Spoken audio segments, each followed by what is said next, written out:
Hey, what's going on, guys? I'm back here at the dealership with the 1998 Chevy Silverado. I just took the tire next door to get it rimmed. As you can see, it's brand new, still has the tags on it right there.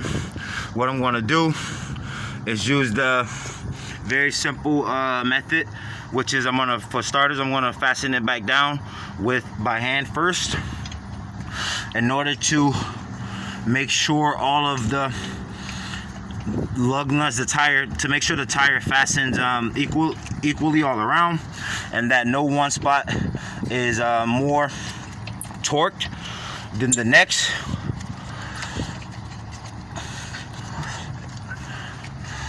As you can see, there are 5 lug nuts on this particular model, which means I'm going to use the star pattern to fasten.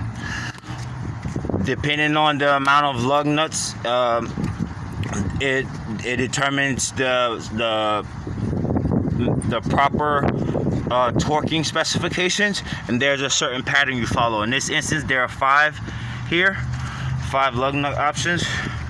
So I'm going to be following a pattern that goes like this. Hang tight.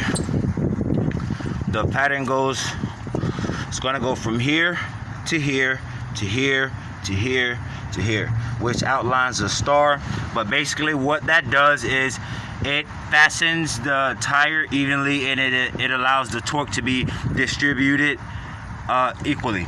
Now I'm going to be using the Milwaukee drill to tighten these. The crowbar kind of is it's time consuming, and I don't have a lot of excess time to be doing this, so here it is, as you can see, just to get that one all the way on. But now I'm going to follow my star pattern for the torquing. I'm going to outline the torquing specifications and the star pattern. Now that I got them down packed, I'm going to start here, go here, go here, here, and here, and that's the star pattern, and that's the proper torque specifications for a 5 lug nut